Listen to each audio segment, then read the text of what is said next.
তাহলে আজকে আমাদের বিষয়বস্তু হচ্ছিল পরিমাপের ত্রুটি। তো প্রথম আমরা যেটা জানবো সেটা পরিমাপের ত্রুটিটা জিনিসটা কি।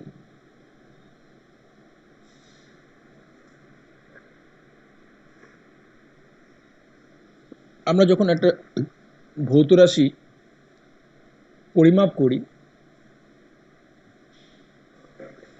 বিভিন্ন যন্ত্রের সাহায্যে বিভিন্ন পদ্ধতিতে, যখন আমরা পরিমাপ করি যে অরিজিনাল মানটা আসার কথা ছিল দেখা গেল সেই মানটা আসলো না, এই অনিশ্চয়তাটাকেই আমরা বলবো হচ্ছে পরিমাপের ত্রুটি। যেরকম অভিকর্ষ ত্বরণের মান আমরা পরীক্ষা করে বার করার চেষ্টা করছি। স্যার সংজ্ঞাটা একটু আরেকবার বলুন। সংজ্ঞাটা বলিনি দাঁড়া আবার, ঠিক আছে।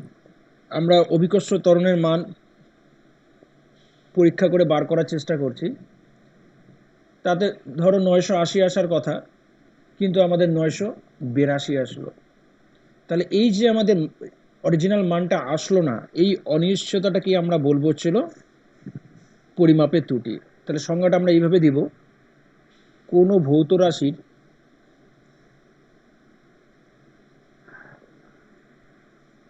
ভৌত রাশির পরিমাপের সময়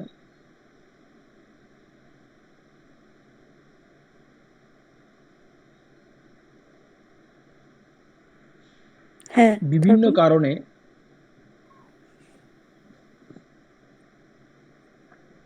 হুম। পরীক্ষালব্ধ মান নির্ণয়ে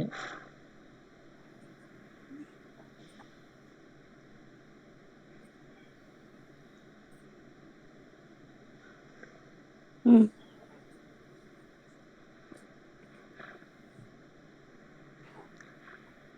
অনিশ্চয়তা দেখা যায়, আনসার্টেনটি।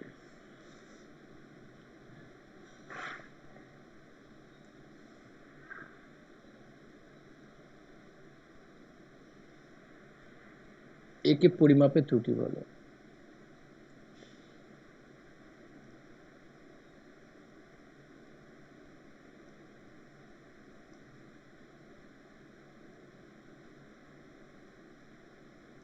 বুঝছো প্রিয়া? হ্যাঁ স্যার। রুটি না কিন্তু ত্রুটি।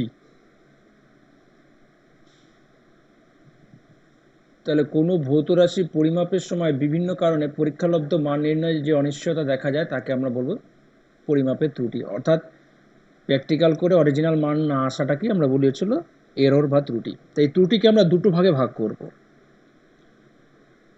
এই পরিমাপের ত্রুটিটাকে আমরা দুটো পার্টে ভাগ করব। একটাকে বলবো আমরা নিয়মিত,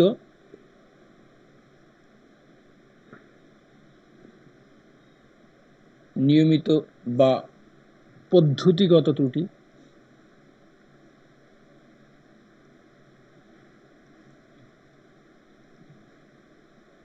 এটাকে ইংরেজিতে বলা হয় সিস্টেমেটিক এরর।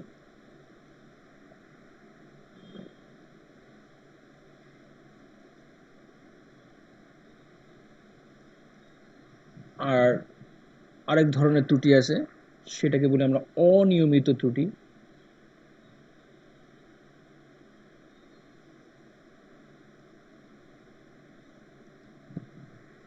এটাকে বলি র্যান্ডম এরর। তাহলে প্র্যাকটিক্যাল করার পর তোমার যে অরিজিনাল রেজাল্টটা আসলো না, সেটা এই দুটো কারণের মধ্যে একটা কারণে, একটা হচ্ছে নিয়মিত বা পদ্ধতিগত কারণে, আর একটা হচ্ছে অনিয়মিত কারণে। তো এবার এদের সম্পর্কে আমরা ডিটেলসে পড়ব। ফার্স্ট আমরা যেটা পড়বো সেটা হচ্ছিল নিয়মিত ত্রুটি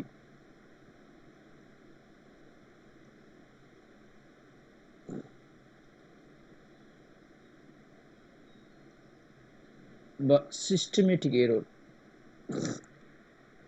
অর্থাৎ প্র্যাকটিক্যাল করার সময় কতগুলি ত্রুটি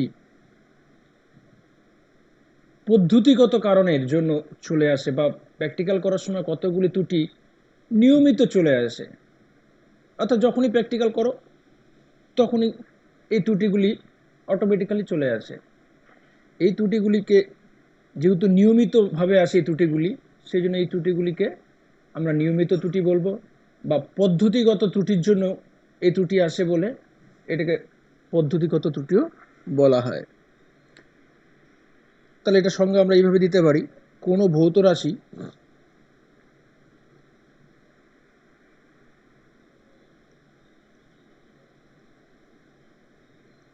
কোনো ভৌত রাশির পরিমাপের ক্ষেত্রে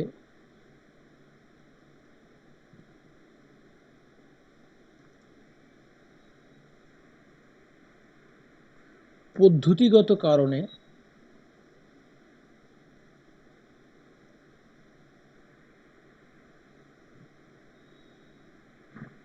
কতগুলি ত্রুটি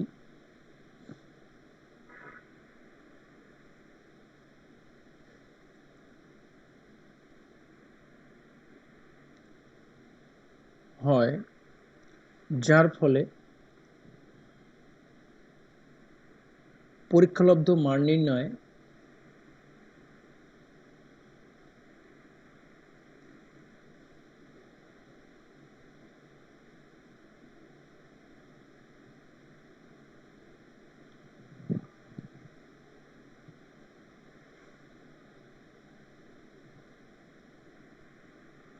অনিশ্চয়তা দেখা যায়।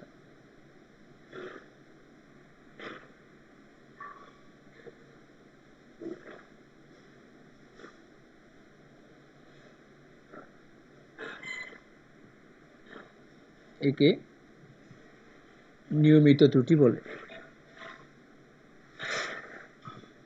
বা আর কিভাবে লেখা যায় এই সংজ্ঞাটাকে, অর্ক? হ্যাঁ স্যার। আর কিভাবে লেখা যায় সংজ্ঞাটাকে? অর্থাৎ কোনো ভৌত রাশি পরিমাপের ক্ষেত্রে যে ত্রুটিগুলি নিয়মিতভাবে আসে তাদেরকে নিয়মিত ত্রুটি বলে, এইভাবে লেখা যায়। তো এই নিয়মিত ত্রুটিগুলি আসে কিসের জন্য? নিয়মিত ত্রুটির কারণ কি? স্যার যন্ত্রের ভুল। হ্যাঁ, গুড। তারপর নিয়মিত স্যার অনেক ত্রুটি, সময় তারপর স্যার আমরা অনেক সময় পদ্ধতিটা ভুল ব্যবহার করি, যার ফলে ত্রুটি হতে পারে। নিয়মিত ত্রুটির কারণ কি বললা এক? স্যার বললাম যন্ত্রের ভুল বা তার মানে যান্ত্রিক ত্রুটি যেটাকে বলে। যান্ত্রিক ত্রুটি কি ব্যাপারটা দেখো, যান্ত্রিক ত্রুটিটা কি জিনিস? মনে করো অরিজিনালি একটা স্কেলের এটা ছিল 0 নাম্বার ঘর, আর এটা হচ্ছে আমাদের 1 নাম্বার ঘর। তো তুমি বাজার থেকে কম দামে একটা স্কেল কিনে নিয়ে আসলা, যার 0টা এখানে আর 1টা এখানে। তাহলে এই সেকেন্ড স্কেলটা দিয়ে যদি মেজার করো, তাহলে কি তুমি অরিজিনাল মান পাবা? না না, স্যার। ভুল পাবো। ভুল পাবা। আবার ধরো একটা অ্যামিটার কিনে নিয়ে আসছো,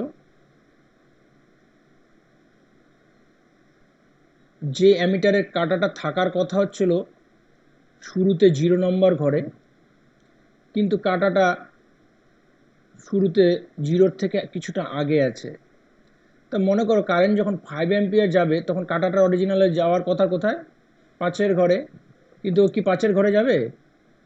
না স্যার, তার আগেই কোথাও তার শেষ হয়ে কিছুটা যাবে। আগে থাকবে। তার মানে মনে করো এটা 4.5, তার মানে তুমি যখন এই অ্যামিটার দিয়ে কারেন্ট মাপবা, তখন তুমি বলবা কত কারেন্ট যাচ্ছে?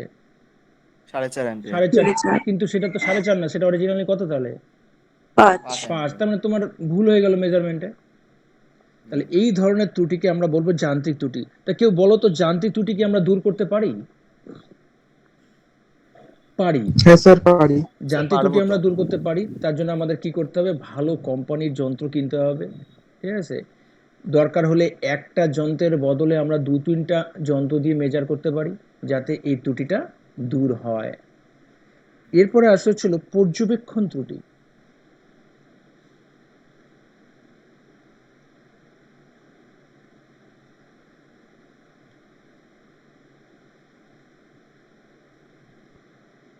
পর্যবেক্ষণ ত্রুটি মানে নিশ্চয়ই নাম শুনে বোঝা যাচ্ছে কি জিনিস হতে পারে এটা।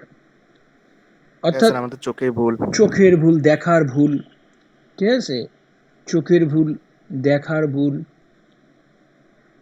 তুমি ছটপট করছো প্র্যাকটিক্যাল করার সময়, ঠিক আছে, ছটপট করছো, বন্ধুদের সাথে গল্প করছো, ক্যাজুয়ালভাবে রিডিং নিচ্ছ, ঠিক আছে, ভালোভাবে তুমি সিরিয়াসলি প্র্যাকটিক্যালটা করছো না, তোমার চোখে ম্যাক্সিমাম পাওয়ার, ঠিক আছে, যেটা হওয়ার কথা 2.3 তুমি সেটাকে দেখছো 2.4।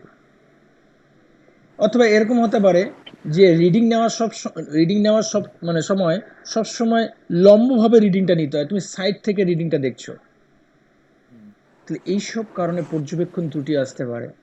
তাহলে পর্যবেক্ষণ ত্রুটি তো নিশ্চয়ই দূর করা যায়, তোমাকে হ্যাঁ স্যার। সিরিয়াসলি তোমাকে প্র্যাকটিক্যালটা করতে হবে।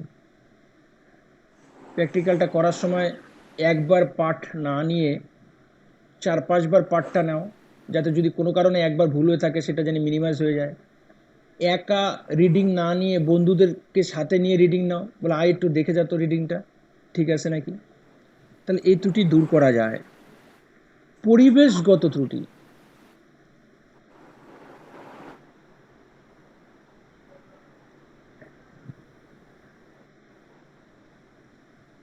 পরিবেশগত ত্রুটি জিনিসটা হচ্ছিল প্র্যাকটিক্যাল করার সময় পরিবেশটা যদি আনস্টেবল হয় তাহলে পরে এই ধরনের ত্রুটিগুলি আসতে পারে।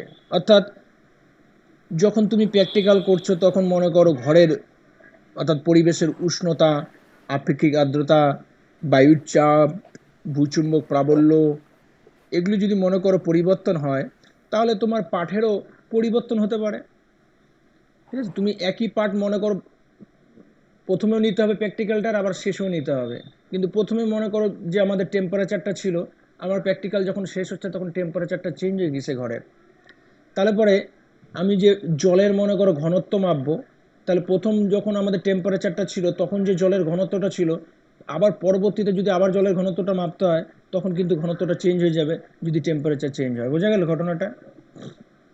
হ্যাঁ স্যার। সুতরাং হ্যাঁ স্যার। আমরা চেষ্টা করব যাতে আমাদের প্র্যাকটিক্যাল রুমের পরিবেশটা স্টেবল হয়, ঠিক আছে। প্রয়োজনে আমরা একটা এসি রুমের মধ্যে আমরা প্র্যাকটিক্যাল করব, যাতে আমরা আপেক্ষিক আর্দ্রতা, টেম্পারেচার এগুলো একটা কন্ট্রোলের মধ্যে রাখতে পারি।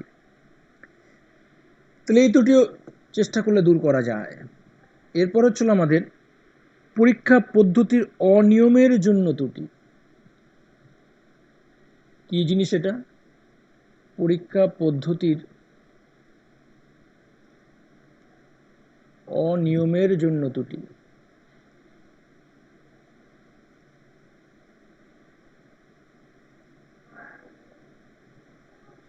এটা হচ্ছিল প্র্যাকটিক্যাল করার সময় তুমি নিয়ম মানছো না। কীরকম ব্যাপারটা? তোমাকে প্র্যাকটিক্যাল বইতে বলছে যে প্রথমে এই সুতাটাকে আর এই পাথরটাকে, ঠিক আছে, এই পাথরটাকে সুতো দিয়ে বেঁধে তুমি ওয়েট করো। তারপরে বলছে এই পাথরটাকে সুতো দিয়ে বেঁধে জলের মধ্যে ওয়েট করো। তুমি করলা কি উল্টো কাজটা করলা। তুমি করলা প্রথমে পাথরটাকে সুতো দিয়ে বেঁধে জলের মধ্যে ওয়েট করলা, এরপর তুমি কি করলা, জল থেকে তুলে নিয়ে তারপরে সুতো আর পাথরটাকে আলাদা করে তুমি ওয়েট করলা। একই রেজাল্ট পাবা কি? না।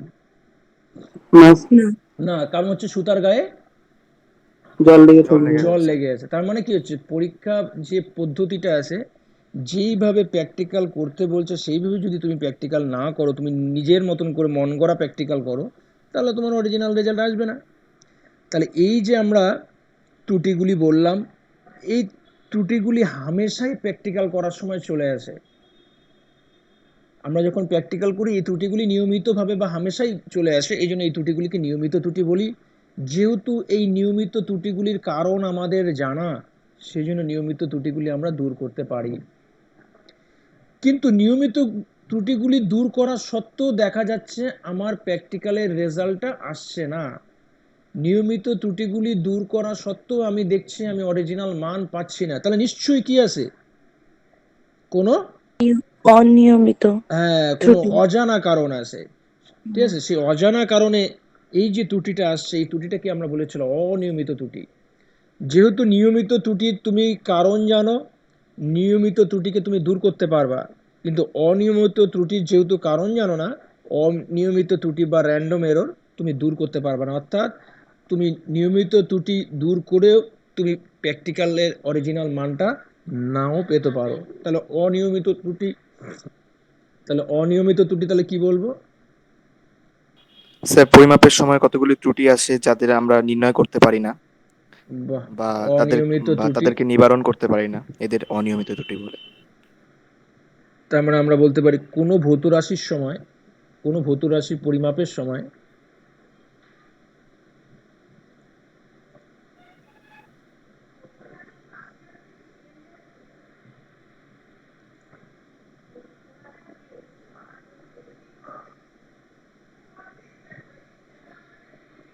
কতগুলি ত্রুটি আছে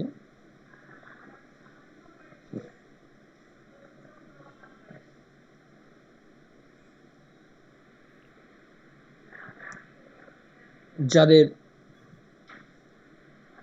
নির্ণয় করা যায় না বা ত্রুটি নিবারণ করা যায় না।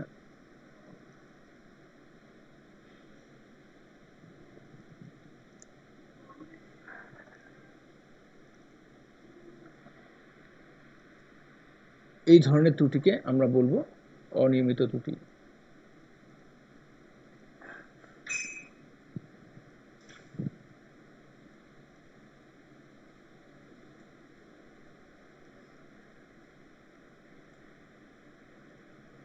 সুপ্রীতম বলো তো, অনিয়মিত ত্রুটি দূর করা যায় না কেন?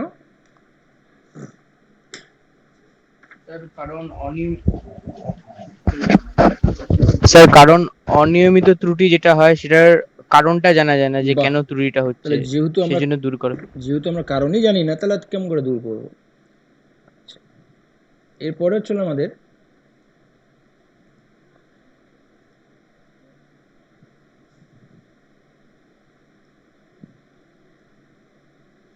আমরা একটা এক্সাম্পলের সাহায্যে আমরা বিভিন্ন সংজ্ঞাগুলি আয়ত্ত করব। দেখা যাচ্ছে, স্যার আরেকটু বড় করে দিন। ঠিক আছে, হ্যাঁ। বলছে হ্যাঁ স্যার উত্তর বুঝতে লেন্সে পারছি। ফোকাস দৈর্ঘ্য পরিমাপের পরীক্ষায় বিভিন্ন পরিমিত মানগুলি হলো 12.3 সেন্টিমিটার, 13.1 সেন্টিমিটার, 12.6 সেন্টিমিটার, 13.4 সেন্টিমিটার ও 13.6 সেন্টিমিটার। অর্থাৎ তুমি একটা উত্তর লেন্সের ফোকাস দৈর্ঘ্য নির্ণয় করতে চাও, তা তুমি বারবার করে প্র্যাকটিক্যাল করছো, তুমি 5 বার প্র্যাকটিক্যাল করছো, 5 বার প্র্যাকটিক্যাল করে 5টা ডিফারেন্ট রিডিং পেয়েছো বা রেজাল্ট পেয়েছো। একবার 12.3 পেলা, একবার 13.1 পেলা, একবার 12.6 পেলা, একবার 13.4, একবার হচ্ছে 13.6। তা প্রথমে বার করতে বলছো ছিল গড় ফোকাস দৈর্ঘ্য। তা গড় ফোকাস দৈর্ঘ্য আমরা কেমন করে বার করব? তাহলে আমরা স্যার কি করব? সবগুলোকে যোগ করে জয়বার রিডিং পেয়েছি তত দিয়ে ভাগ। আচ্ছা, তাহলে আমরা প্রত্যেকটা রেজাল্টকে আমি এরকম করে নাম দিলাম। ফোকাস দৈর্ঘ্যকে আমরা এফ দ্বারা প্রকাশ করি, যেহেতু প্রথম ফোকাস দৈর্ঘ্যটা ছিল F1, এটা ছিল 12.3 সেন্টিমিটার। তারপরে ফোকাস দৈর্ঘ্যটা ছিল F2, এটা ছিল 13.1 সেন্টিমিটার। তারপরে তুমি যে রেজাল্টটা পেলা F3, সেটা ছিল 12.6 সেন্টিমিটার। তারপরে যে রেজাল্টটা পেলা সেটা হচ্ছে F4, সেটা হচ্ছে 13.4 সেন্টিমিটার। আর লাস্টের বার পেলা হচ্ছে F5, সেটা হচ্ছে 13.5 সেন্টিমিটার। এবার গড় বার করতে বলছে, তাহলে আমরা বলতে পারি গড় ফোকাস দৈর্ঘ্য,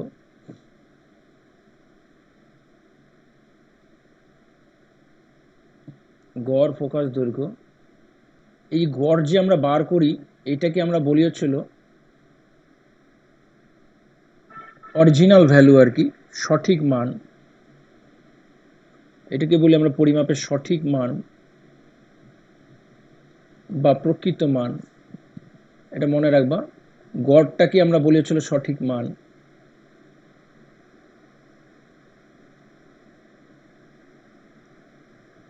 প্রকৃত মান। তাহলে সবকটাকে যোগ করে এই গড়টাকে আমরা এইভাবে প্রকাশ করব, এফ এর মাথায় বার, এই বার দেওয়া মানে বুঝতে হবে এটা হচ্ছে গড় করা হয়েছে, ফোকাস দৈর্ঘ্যের গড়।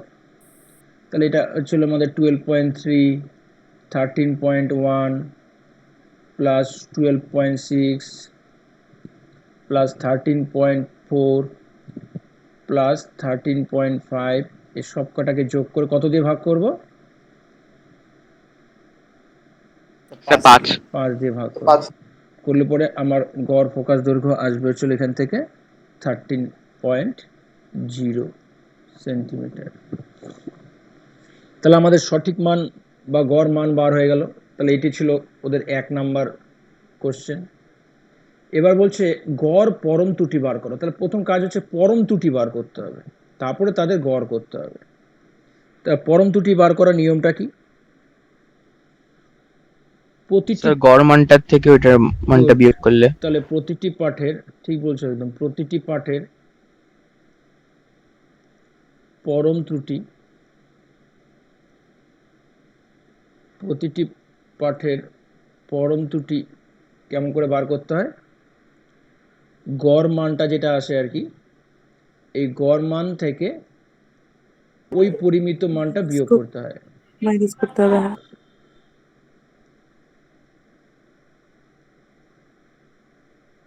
যেরকম ধরো প্রথম পাঠের পরম ত্রুটি কত, তাহলে প্রথম পাঠের পরম ত্রুটি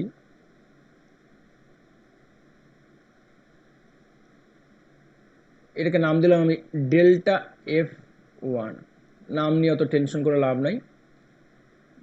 ইজুকাল টু গড় মান কত আসছে আমাদের 13, আর প্রথম পরিমিত মানটা কত আছে 12.3, 12.3, করলে কত হয় 0.7, সেন্টিমিটার। দ্বিতীয় পাঠের পরম ত্রুটি তাহলে কত হবে? এটা নাম তাহলে কি দেওয়া উচিত? Sir delta F2। তাহলে গড় মান থেকে কত বিয়োগ করব?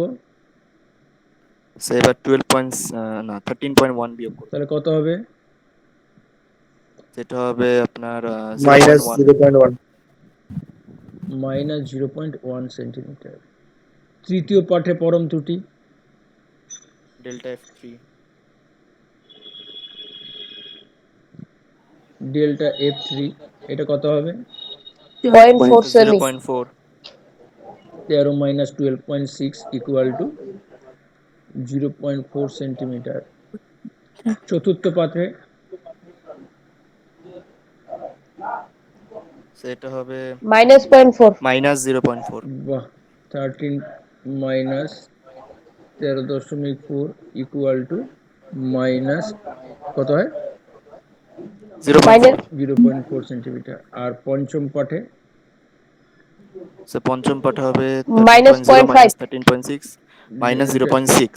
F5 -0.6। 13 মাইনাস 13.5 নাকি 13.5 না 13.6 ছিল গো? ওটা স্যার 6 ছিল তো, 6 ছিল, 6 6 ছিল। ছিল। 6 ছিল না, তাহলে এখানে গন্ডগোল আছে একটা। এটা 6, এটা 6, 13.6 ছিল, হ্যাঁ। তাহলে এটা আমাদের 13.6 হবে ইকুয়াল টু মাইনাস -0.5। 0.6, 13.6 তো তার মানে 0.6 হবে। তাহলে আমরা প্রত্যেকটা পাঠের পরম ত্রুটি বার করলাম। তাহলে পরম ত্রুটি যদি মনে করো পরীক্ষার সময় পরম ত্রুটির সংজ্ঞা চায় তাহলে কি বলবা? যে গড় মান ও পরিমিত মানের অন্তরফলকে আমরা বলি পরম ত্রুটি। বারবার সংজ্ঞাটা বানায় নিতে। হ্যাঁ স্যার। গড় মান ও পরিমিত মানের অন্তরফল বা বিয়োগফলকে আমরা বলি পরম ত্রুটি। পরম ত্রুটি। এবার এই পরম ত্রুটিগুলির মানের গড়কেই আমরা বলবো হচ্ছে গড় পরম ত্রুটি। তাহলে গড় পরম ত্রুটি এটাকে অ্যাকচুয়ালি আমরা এইভাবে প্রকাশ করি, ডেল্টা F বার। পরম ত্রুটি মানে ডেল্টা এফ, তার গড় মানে হচ্ছে মাথায় মাথায় বার। বার। এটা ইকুয়াল টু প্রত্যেকটা পাঠের শুধু মান নিতে হবে, মাইনাস থাকলে মাইনাসটা নেওয়া যাবে না। তাহলে 0.7 প্লাস 0.1 প্লাস 0.4 প্লাস 0.4 প্লাস 0.6, তাই না, ডিভাইডেড বাই 5 করলে আসবে কত আমাদের 0.44। 0.44 আমরা যেহেতু সব রেজাল্ট পয়েন্টের পর এক ঘর আছে, আমরা এখানে রেজাল্টটা পয়েন্টের পর এক ঘর রাখবো। তাহলে আমাদের গড় পরম ত্রুটি বার হয়ে গেল। এবার আমাদের কি বার করতে বলছে? আর স্যার তারপর আপেক্ষিক ত্রুটি। এরপর আমাদের আরো দুটো জিনিস চাইছে, আপেক্ষিক ত্রুটি আর শতকরা ত্রুটি। এই আপেক্ষিক ত্রুটি কিভাবে বার করব আমরা? 3 নাম্বার, আপেক্ষিক ত্রুটি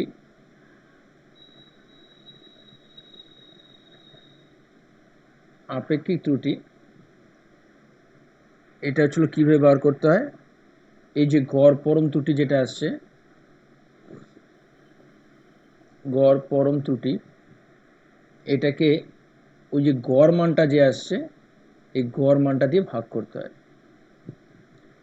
গড় পরম ত্রুটিকেই আমরা অ্যাকচুয়ালি ত্রুটি বলি, মানে এটাকে আমরা অ্যাকচুয়ালি ত্রুটি বলি। আর এই গড় মানটাকেই আমরা কি মান বলছিলাম জানি তখন? স্যার প্রকৃত মান। প্রকৃত মান বা সঠিক মান।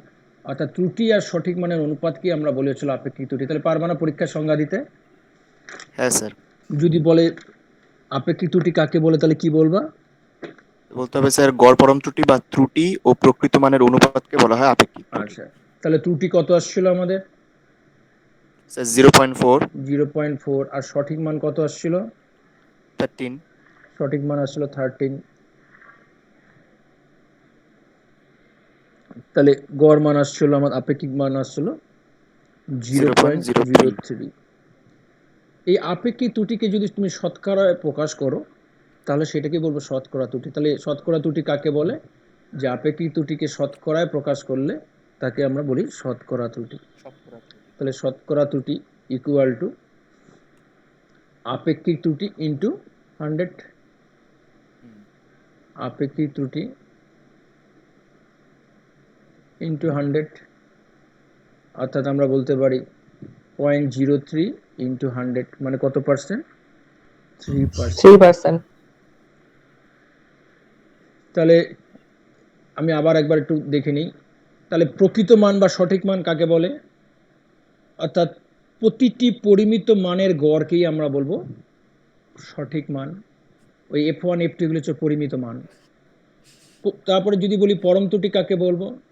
যে গড় মান এবং প্রতিটি পরিমিত মানের অন্তঃফলকেই আমরা বলবো ছিল পরম ত্রুটি। এই পরম ত্রুটির আরেক নাম কি? ত্রুটি। এই গড় পরম ত্রুটিরই আরেক নাম হচ্ছিল ত্রুটি। ঠিক আছে। আপেক্ষিক ত্রুটি মানে কি? অর্থাৎ গড় পরম ত্রুটি ও ত্রুটি সঠিক ও মানের প্রকৃত মানের অনুপাত।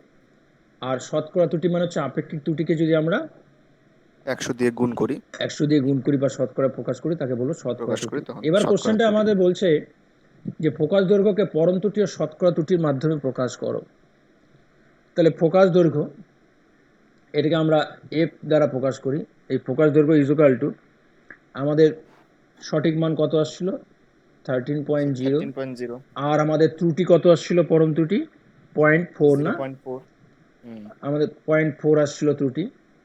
তাহলে আমাদের 13, ত্রুটিটা আমার বেশিও আসতে পারে কমও আসতে পারে, এই জন্য প্লাস মাইনাস 0.4 এত সেন্টিমিটার এইভাবে প্রকাশ করবো। সুতরাং এরকমভাবে যদি কিছু থাকে তাহলে বুঝতে হবে এই জিনিসটা কি জিনিস? সঠিক মান। আর এটা কি জিনিস? ত্রুটি। এটা তোমাকে চিনতে হবে কিন্তু যে সঠিক মান কোনটা, ত্রুটি কোনটা। আর প্লাস মাইনাসের পরে যেটা থাকবে সেটা হচ্ছে ত্রুটিটা। ত্রুটি বলতে গড় পরম ত্রুটি। আর যদি শতকরায় প্রকাশ করো তাহলে আমরা এইভাবে প্রকাশ করব, ফোকাস দৈর্ঘ্য ইকুয়াল টু সঠিক মানটা হচ্ছিল 13.0 সেন্টিমিটার আর ত্রুটিটা হচ্ছিল আমাদের এই 13.0 সেন্টিমিটারের 3%।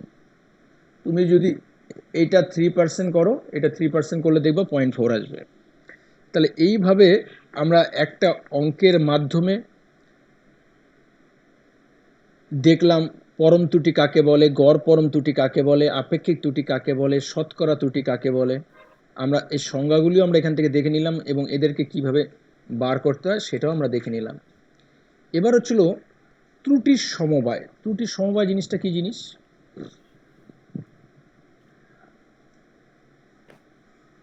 ত্রুটির সমবায়, কম্বিনেশন অফ এরর, অর্থাৎ যোগ করলে বা বিয়োগ করলে কিভাবে আমাদের ত্রুটিটা আসে। তা ফার্স্ট আমরা খুব শর্টে নিয়মগুলি শিখব, সোজাভাবে নিয়মগুলি শিখব আমরা। ফার্স্ট হচ্ছিল আমরা যোগের ক্ষেত্রে। যোগের ক্ষেত্রে নিয়মটা হচ্ছিল, মনে করো তোমাকে দেওয়া আছে 5 প্লাস মাইনাস 0.1 আর 6 প্লাস মাইনাস 0.2। তাহলে এই প্রথম মানটা কি, 5টাকে কি জানি বলি আমরা, সঠিক মান, আর এই 0.1টাকে কি বলি আমরা, ত্রুটি, তাই তো? ত্রুটি। তাহলে আমাদের মোট হবে ছিল কত, 5 6 11 প্লাস মাইনাস 0.3। পারবো না এটা সোজা, এত জিনিস সোজা জিনিস। তাহলে এটা কখন লাগে, মনে করো তোমাকে একটা অঙ্ক দিল এরকম যে একটি লোহার রডের দৈর্ঘ্য হচ্ছিল 5 প্লাস মাইনাস 0.1 সেন্টিমিটার। এই লোহার রডটার সাথে একটা তামার রড যুক্ত করতে হবে যার দৈর্ঘ্য হচ্ছিল 6 প্লাস মাইনাস 0.2 সেন্টিমিটার। তাহলে বললো সংযুক্ত দণ্ডের দৈর্ঘ্য কত? তাহলে সংযুক্ত দণ্ডের দৈর্ঘ্য কত হবে তাহলে? 11 প্লাস মাইনাস 0.3 সেন্টিমিটার। ব্যাস, 0.3 সেন্টিমিটার। তাহলে এই হচ্ছে যোগের নিয়ম। এরপর চলো আমাদের বিয়োগের নিয়ম।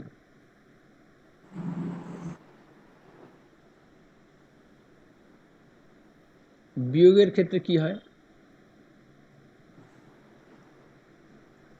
মনে করো তোমাকে বলে দিল যে প্রাথমিক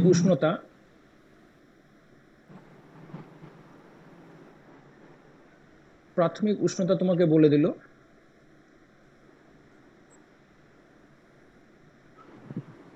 10 প্লাস মাইনাস 0.2, আর চূড়ান্ত উষ্ণতা বলে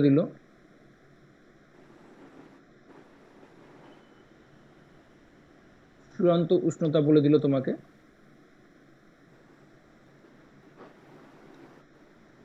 15 প্লাস মাইনাস 0.1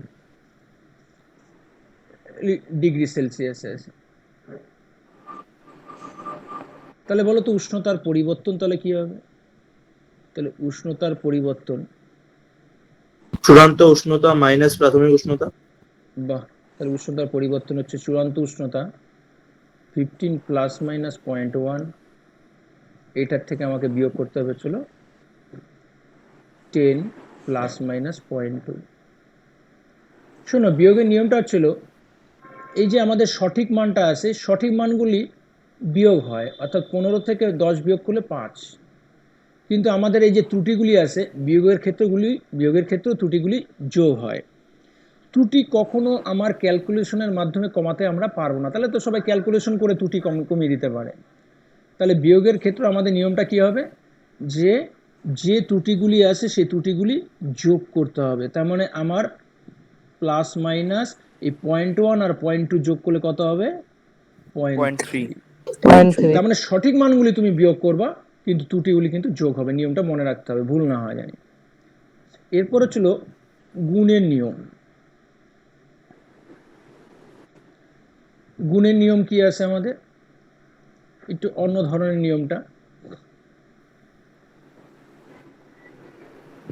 যেহেতু তোমরা এখনো ক্যালকুলাসটা অনেকে জানো না, সেজন্য আমি আর নিয়ম প্রমাণের মধ্যে যাচ্ছি না, এবং প্রমাণটা পরীক্ষায় আসেও না। মনে করো জেড হচ্ছিল এক্স আর ওয়াই এর গুণফল। তাহলে আমি বলতে পারি delta Z by z is equal to delta x by x plus delta Y by Y. এই নিয়মটা মনে রাখতে হবে, এইটুকু মনে রাখতে হবে তোমাকে। এই ডেল্টা এক্স ডেল্টা ওয়াই এগুলি কি জিনিস, ডেল্টা জেড এগুলি হচ্ছে আমাদের ত্রুটিটা, আর এই যে এক্স ওয়াই জেড এরা কি, এটা হচ্ছে সঠিক মানটা। অর্থাৎ এক্স এর ত্রুটি হচ্ছিল আমাদের ডেল্টা এক্স, আর এক্স এর সঠিক মানটা হচ্ছে এক্স। তাই এবার এটা আমি একটা নিউমেরিক্যাল করলে তোমরা আরো ভালো বুঝতে পারবা। মনে করো একটা বস্তুর ভর দেওয়া আছে, একটি বস্তুর ভর ও বেগ পরিমাপে শতকরা ত্রুটি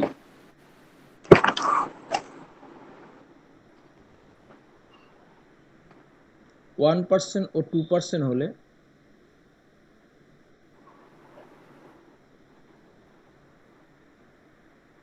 ভরবেগ পরিমাপে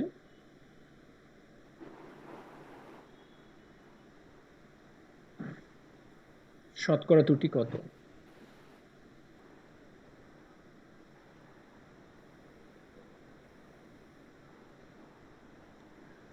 তাহলে শতকরা ত্রুটি জিনিসটা আমি কিছুক্ষণ আগে শেখালাম। ভরকে আমরা এম দ্বারা প্রকাশ করি। তা শতকরা ত্রুটি বার করতে গেলে কি করতে হয় আমাদের? শতকরা ত্রুটি বার করতে গেলে আমাদের আপেক্ষিক ত্রুটিকে 100 ত্রুটিকে দিয়ে 100 গুণ দিয়ে করতে গুণ আপেক্ষিক হবে। করতে ত্রুটি হয়। ইন্টু 100। আচ্ছা, আপেক্ষিক ত্রুটি মানে হচ্ছিল কি? ত্রুটি বাই, স্যার বাই সঠিক সঠিক মান। মান। তাহলে ত্রুটি বাই সঠিক মান, এটাকে 100 দিয়ে গুণ করতে হয়, তাই না? হ্যাঁ স্যার। তাহলে এটি আপেক্ষিক ত্রুটি। তাহলে দেখি তো আমাদের এখানে কিভাবে লিখবো তাহলে আমরা। তাহলে এখানে আমাদের ভরকে আমরা এম দ্বারা প্রকাশ করি। তাহলে ত্রুটি বাই সঠিক মান, ত্রুটিটা কত? বলুন। Sir delta M. ডেল্টা তাহলে ত্রুটিটা গুড, ত্রুটিটা হচ্ছিল আমাদের ডেল্টা এম। আর সঠিক মানটা কত? Sir m. এম। এম। তাহলে এটা হচ্ছে আমাদের ভর পরিমাপে আপেক্ষিক ত্রুটি, এটাকে 100 দিয়ে গুণ করব, এটি হচ্ছে শতকরা ত্রুটি, এটি দেওয়া আছে 1%। তাহলে বেগ পরিমাপে শতকরা ত্রুটি, তাহলে বেগের পরম ত্রুটি হচ্ছিল এইটা, বেগের পরম ত্রুটিটাকে আমি সঠিক মান দিয়ে ভাগ করলে এটা হচ্ছে আপেক্ষিক ত্রুটি, এটাকে 100 দিয়ে গুণ করলে এটা হচ্ছে শতকরা ত্রুটি, এটা দেওয়া আছে 2%। চাইছে হচ্ছে ভরবেগ পরিমাপের শতকরা ত্রুটি, ভরবেগকে আমরা কি দ্বারা প্রকাশ করি? পি দ্বারা। তাহলে delta P by p into 100, এটা বার করতে বলছে ওরা। তাহলে কি বার করতে বলছে, কি দেওয়া আছে সেটা ক্লিয়ার করে নিলাম আমরা। তাই এবার আমাদের সম্পর্ক জানতে হবে, অর্থাৎ ভরবেগের সাথে ভর আর বেগের সম্পর্ক কি। আমরা জানি, স্যার ভরবেগ মানে হচ্ছে ভর ও বেগের গুণফল। তাহলে আমরা জানি ভরবেগ মানে ভর আর বেগের গুণফল, অর্থাৎ পি ইকুয়াল টু এমভি। দেখো এটা গুণের নিয়মে পড়ে গেছে। দেখো গুণের নিয়মে বলছে জেড যদি এক্স আর ওয়াই এর গুণফল হয়, তাহলে delta Z by Z equal to delta x by x plus delta Y by Y. তাহলে এই নিয়মের উপর ভিত্তি করে আমরা তাহলে এখানে কি বলবো? Delta P by p equal to delta M by delta m plus delta V by v. এবার সব কটাকে 100 দিয়ে এই লাইনে গুণ করে দিই, তাহলে একটু পরিশ্রম কমবে আমাদের। তাহলে সব কটাকে 100 দিয়ে গুণ করলাম। তাহলে এটা তো দেওয়া আছে আমাদের 1%, এইটা আমাদের দেওয়া আছে 2%, এই যে মানগুলি দেওয়া আছে। তাহলে আমাদের এই মানটা বেরিয়ে গেল, শতকরা ত্রুটিটা কত? 3%। 3%। তাহলে এইভাবে আমরা গুণের নিয়মটাকে অ্যাপ্লাই করতে পারি অঙ্কে। তাহলে ফর্মুলা কিন্তু আমাদের জানতে হবে, এই যে p equal to m v, এই ফর্মুলাটা না জানলে কিন্তু মুশকিল। এবার হচ্ছে ভাগের নিয়ম, ডি নাম্বার, ভাগের নিয়ম। এই ভাগের নিয়মে আমাদের কি হবে, যদি মনে করো দেওয়া আছে z equal to x by Y, তাহলে গুণের নিয়ম আর ভাগের নিয়ম same. Delta Z by Z equal to হবে হচ্ছিল আমাদের delta x by x plus delta Y by Plus delta y. Same, y। গুণের নিয়ম আর ভাগের নিয়মটা সেম, এইটা মনে রাখতে হবে নিয়মটাকে। এবার আমরা একটা এক্সাম্পল দেখি। বলছে কোনো বস্তুর ভর ও আয়তন পরিমাপে, কোনো বস্তুর ভর ও আয়তন পরিমাপে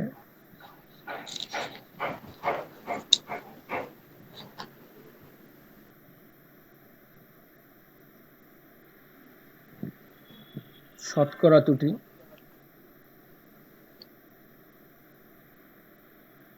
2% ও 4%।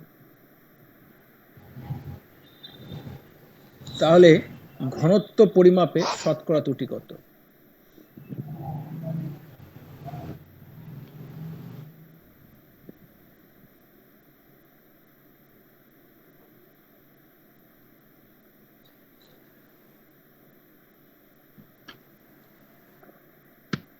তাহলে ভর পরিমাপে শতকরা ত্রুটি দেওয়া আছে, তার মানে আমরা বলতে পারি ভরকে আমরা যেহেতু m দ্বারা প্রকাশ করি, তাহলে কিভাবে লিখবো আমরা? Delta M by m delta m by m into 100, এটা হচ্ছে আমাদের 2%। আর আয়তন পরিমাপের শতকরা ত্রুটি, তার মানে আয়তনের পরম ত্রুটি হচ্ছিল এটা, তাকে আয়তনের সঠিক মান দিয়ে ভাগ 6% হবে। করলাম ইন্টু 100, Four- এটা হচ্ছিল 4%। 4%. তাহলে এবার ফর্মুলা লিখতে হবে আমাদের, ঘনত্ব চাইছে, স্যার তাহলে ডেল্টা ডি বাই ডি তাহলে ঘনত্ব ইজুকাল টু হচ্ছিল ভর বাই এম আয়তন। By v. তাহলে দেখো আমাদের এই ভাগের ফর্মুলা পড়ে গেল যে জেড যদি এক্স বাই ওয়াই হয়, তাহলে delta Z by Z equal to delta x by x plus delta Y by Y. তাহলে আমি এখানে বলতে পারি delta D by D equal to delta M delta M by by M M plus delta V by V. Plus delta B by B. একটু ফাঁকা ফাঁকা করে লিখলাম কেন? স্যার প্রত্যেকটাকে 100 দিয়ে গুণ করতে হবে। বাহ দারুণ। তাহলে ইন্টু 100, তাহলে এইটা হচ্ছে আমাদের দেওয়া আছে 2%, 2%. 2% প্লাস 4% কি সোজা না ইকুয়াল কঠিন? টু 6%। স্যার সোজা। সোজা, এরকম সোজা। সোজা সোজা। তাহলে ফিজিক্স কত সোজা দেখো। আচ্ছা, এরপর হচ্ছিল আমাদের সূচকীয় নিয়ম। এরপর হচ্ছিল আমাদের সূচকীয় নিয়ম, অর্থাৎ পাওয়ার থাকলে আমরা কি করব। সূচকীয় নিয়ম নাম শুনে ঘাবড়িয়ে লাভ নাই, কি জিনিস সেটা দেখো। মনে করো দেওয়া আছে তোমার z equal to x to the power a y to the power b by p to the power q। এখানে মনে করো একটা সংখ্যাও দেওয়া আছে 2। তাহলে আমরা কেমন করে লিখবো দেখো, delta Z by Z equal to এই পাওয়ারগুলি এ সামনে, ডেল্টা এক্স এই বাই এক্স পাওয়ারগুলি সামনে চলে আসবে, তার মানে a delta x by x plus B sign, delta Y by Y এই পাওয়ার সামনে চলে আসবে b delta Y by delta Y Y by Y plus, এই যে শোনো, প্লাস এখানে যদি কোনো সংখ্যা থাকে 2 পাই 3 এরকম যদি কোনো সংখ্যা থাকে, সেই সংখ্যাগুলিকে আমরা ধরবো না, বা এমন কিছু যদি আচ্ছা থাকে কোনো কনস্ট্যান্ট যার পরিবর্তন হয় না তাকে ধরবো না, বা এমন কোনো জিনিস থাকে যেটা তুমি মেজার করছো না, অর্থাৎ যেটা পরিমাপ করছো না, সেটাকে ধরবো না, সেটাকে রাখবো না। আর তাহলে আচ্ছা টুটাকে আর রাখবো না। তাহলে Q delta P by B, P by P. Delta P by P, মনের অজান্তে ভুল জানি না হয়, নিচে আসে বলে মাইনাস সাইন হবে না, কিন্তু প্লাসই হবে, কারণ ত্রুটি কখনো আমাদের কমে না, ত্রুটি সবসময় বাড়ে। পারে। ক্যালকুলেশন যত করবা ত্রুটি তত কম্বিনেশন হবে বা বাড়তে থাকে। তাহলে এটা হচ্ছে আমাদের সূচকীয় নিয়ম। তা তোমাকে আমি এরকমই একটা অঙ্ক বললাম আমি, যে মনে করো একটা প্লেটের, একটা বৃত্তাকার প্লেটের ব্যাস দেওয়া আছে, একটা বৃত্তাকার প্লেটের ব্যাস, একটা বৃত্তাকার প্লেটের ব্যাস দেওয়া আছে হচ্ছে 2 প্লাস মাইনাস 0.1 সেন্টিমিটার। বলছে ক্ষেত্রফল পরিমাপের শতকরা ত্রুটি কত? ক্ষেত্রফল পরিমাপে শতকরা ত্রুটি কত?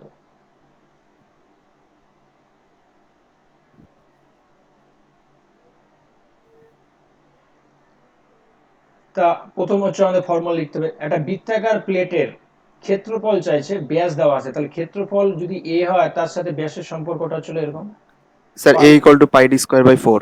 বাহ।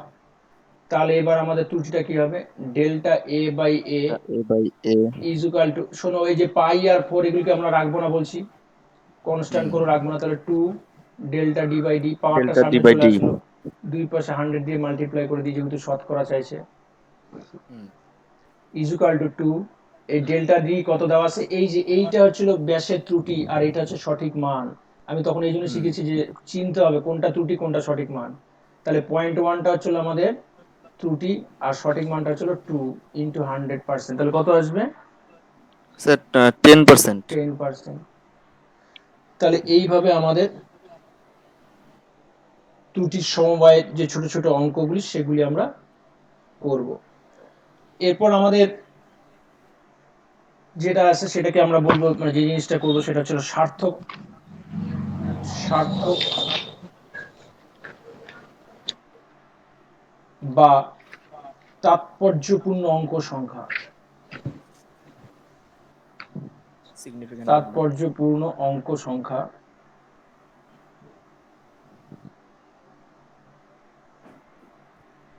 এটাকে ইংরেজিতে বলা হয় সিগনিফিকেন্ট। ইংরেজি নামগুলি মনে রাখবে, অনেক সময় বাংলা নামগুলি অচেনা লাগতে পারে, বিভিন্ন রকম বাংলা নাম থাকে, সেজন্য ইংরেজি নাম কিন্তু একটাই হয় সাধারণত, সিগনিফিকেন্ট নাম ফিগার বা সিগনিফিকেন্ট নাম্বারও বলে। এটা কতগুলি নিয়ম আছে, এই নিয়মগুলি ফলো করতে হয়, প্রতিটা বইতেই নিয়মগুলি থাকে। যেরকম 1 নাম্বার 14.275 বলছে সমস্ত অশূন্য অঙ্ক সংখ্যাই হচ্ছিল তাৎপর্যপূর্ণ। এখানে কোনো শূন্য আছে কি? না স্যার। তাহলে সবই অশূন্য এখানে। তাহলে যেহেতু প্রতিটা সংখ্যা এখানে অশূন্য, তাহলে মানে প্রত্যেকটাই আমাদের সার্থক বা তাৎপর্যপূর্ণ। তাহলে মোট অঙ্ক সংখ্যা তাহলে কয়টা হবে? 1 2 3 4 5 5। হবে। তাহলে 5টা সংখ্যা আছে, তার জন্য আমাদের 5। তাহলে আমরা এক্সাম্পলের মাধ্যমে আমরা নিয়মগুলি শিখে নিচ্ছি। এরপরে হচ্ছিল 120.05 বলছে দুটি অশূন্য অঙ্কের মাঝে থাকা শূন্যগুলি সার্থক। দেখো এই 2 আর 5 হচ্ছিল দুটো অশূন্য অঙ্ক, এদের মাঝখানে যে শূন্যগুলি আছে সেগুলিকে কাউন্ট করতে হবে। তাহলে আমার এখানে তাৎপর্যপূর্ণ অঙ্ক সংখ্যা কয়টা হবে? স্যার 1 5 হবে। 2 3 4 5টা। 3 নম্বর নিয়ম 12.00 বলছে দশমিক বিন্দুর ডান দিকে থাকা শূন্যগুলি সার্থক। অর্থাৎ পয়েন্টের পর শেষে যদি কোনো সংখ্যা থাকে তাহলে সেই সংখ্যাগুলিকে কিন্তু কাউন্ট করতে হবে। তাহলে কয়টা হবে এখানে? 4টা। স্যার 4টা। তাহলে এই একই নিয়মে আমি যদি বলি যে 12.050 তাহলে কয়টা হবে? দেখো দুটো অশূন্যর মাঝখানে 0 কাউন্ট করতে হয়, আর দশমিকের শেষে একদম যে শূন্যটা থাকবে সেটা কাউন্ট করতে হয়। তাহলে কয়টা হবে? 5টা। 5টাই। 5টা। গুড। 4 নাম্বার, ঠিক আছে। 4 নম্বরে বলছে 16000। এটা বলছে এখানে তো কোনো পয়েন্ট নাই, অর্থাৎ ডেসিমেল নাই। না তাহলে অশূন্য অঙ্কের পরের যে মানগুলি আছে, মানে শূন্যগুলি আছে, সেগুলি কিন্তু আমাদের সার্থক নয়। তাহলে কয়টা হবে? দুটো। স্যার 2। দুটো। আচ্ছা, এবার 5 নম্বর নিয়মটা বলছে আমাদের 100 মিটার। এই যে এটা তুমি পরিমাপ করে পেয়েছো না, মিটার যেহেতু ইউনিট আছে একটা, পরিমাপ করে যদি কোনো সংখ্যা পাওয়া যায় যেটা মেজারমেন্ট থেকে আসছে, তাহলে সেক্ষেত্রে কিন্তু আমার এই শূন্যগুলিকে কাউন্ট করতে হবে। তাহলে এইটা হচ্ছে আমাদের সার্থক অঙ্ক সংখ্যা কয়টা হবে? 3টা। 3টা। কিন্তু যদি শুধু শুধু এরকম দেওয়া থাকতো তাহলে আমি কয়টা লিখতাম? স্যার 1। একটা। Good. একটা।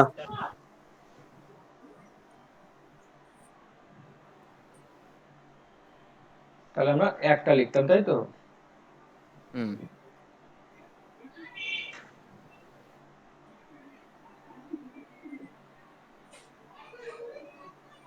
আচ্ছা, এরপর হচ্ছিল মনে করো দেওয়া হচ্ছিল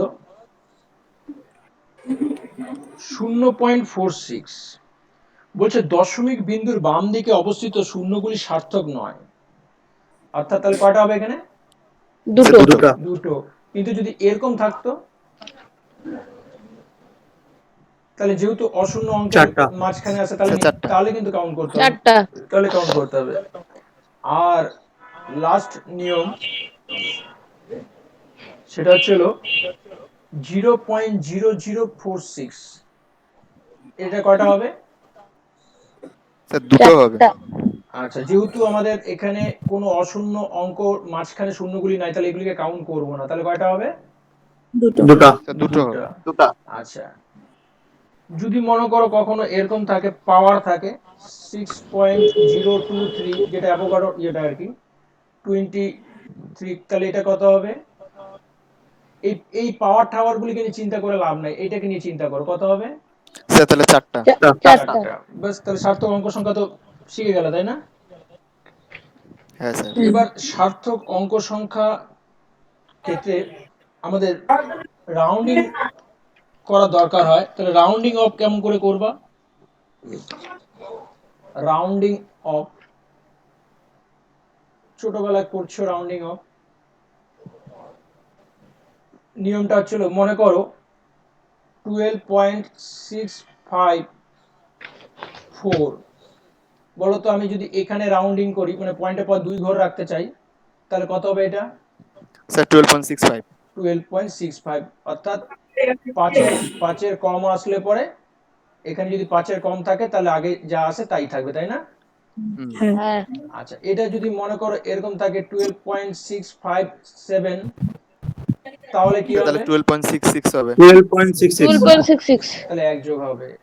এবার যদি 12.65 এর পরের সংখ্যাটা যদি 5 থাকে তাহলে কি হবে?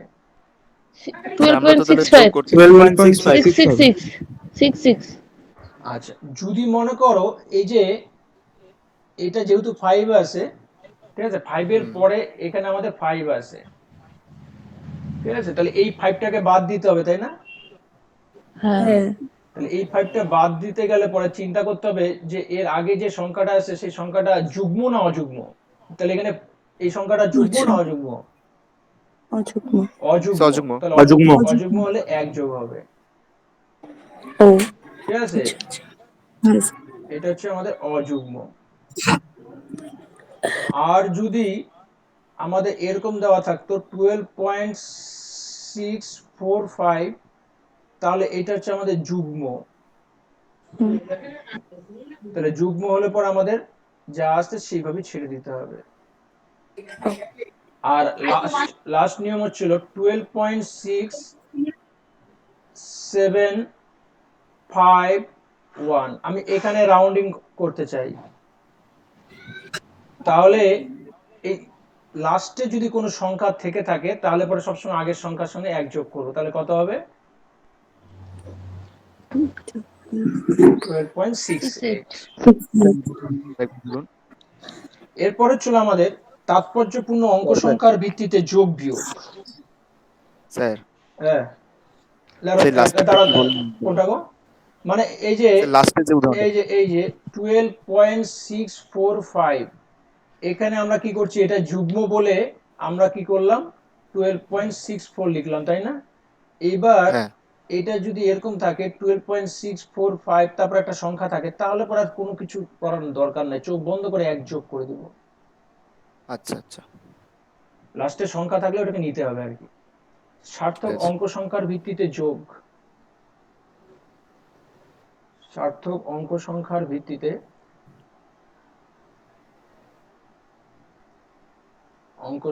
ভিত্তিতে যোগ।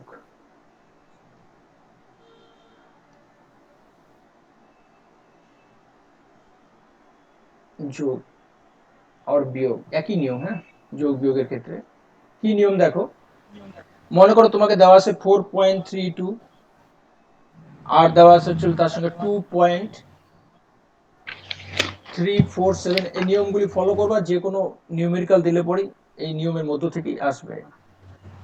4, 6, এদেরকে আমাদের যোগ করতে বললো, যোগ করার সময় ওরা বলে দিবে সার্থক অঙ্ক সংখ্যার ভিত্তিতে যোগ করো, মানে বাচ্চাদের মতন যোগ করতে না বলে দিবে। তাই সার্থক অঙ্ক সংখ্যার ভিত্তিতে যোগ করার সময় তুমি বাচ্চাদের মতনই যোগ করবা, প্রথমে যোগ করে তোমার আসছে ছিল 8.013। এবার দেখতে হবে এখানে পয়েন্টের পর কয় ঘর আছে? 2 ঘর। স্যার এখানে 2 ঘর। পয়েন্টের পর 2 ঘর। এখানে কয় ঘর আছে? স্যার 3 ঘর। 3 ঘর। এখানে কয় ঘর আছে? 3 ঘর। 3 ঘর। 3 ঘর। তাহলে মিনিমাম কয়টা? স্যার মিনিমাম তো দুটো। তাহলে মিনিমাম হচ্ছে 2টা। তার মানে ফাইনাল রেজাল্টে পয়েন্টের পর 2 ঘর রাখতে হবে, তার মানে ফাইনাল রেজাল্ট হবে আচ্ছা। হচ্ছে 1.01।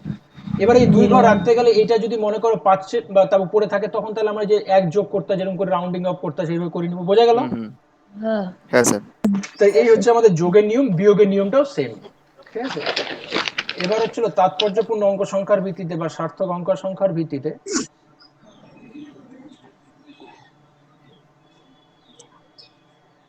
সার্থক অঙ্ক সংখ্যার ভিত্তিতে গুণ বা ভাগ একই নিয়ম। মনে করো তোমাকে দেওয়া আছে 1.32 ইন্টু 4.8, এটা গুণ করলে তোমার আসে হচ্ছিল 1.32, এটাকে 4.8 দিয়ে গুণ করব, গুণ করলে পরে আসবে হচ্ছিল আমাদের 6.336। এটাতে সার্থক অঙ্ক সংখ্যা কয়টা? স্যার 3টা। তিনটা তাহলে সার্থক অঙ্ক হচ্ছিল এখানে 3টা। এখানে সার্থক অঙ্ক সংখ্যা কয়টা? স্যার 2টো। দুটো মিনিমাম কোনটা? দুটো তাহলে মিনিমাম হচ্ছিল এই 2টা। আর আগেরটার ক্ষেত্রে আমরা দেখছিলাম পয়েন্টের পর মিনিমাম কোনটা, তাহলে মিনিমাম হচ্ছিল 2টা। তাহলে ফাইনাল রেজাল্টও আমাকে দুটো তাৎপর্যপূর্ণ অঙ্ক রাখতে হবে। তাহলে ফাইনাল রেজাল্ট 6.34 তাহলে 6.34 করলে পরে তো 34 34 করলে 3টা স্যার হয়ে তাহলে গেল, তো 3টা হবে, 3টা হয়ে গেল তো। আরেকবার রাউন্ড অফ করতে হবে। তাহলে 6.3, তাহলে এই যে দুটো হয়ে গেল, বোঝা গেল? হ্যাঁ আচ্ছা, আমাদের ত্রুটি শেষ, ঠিক আছে, আমাদের ত্রুটি শেষ। তাহলে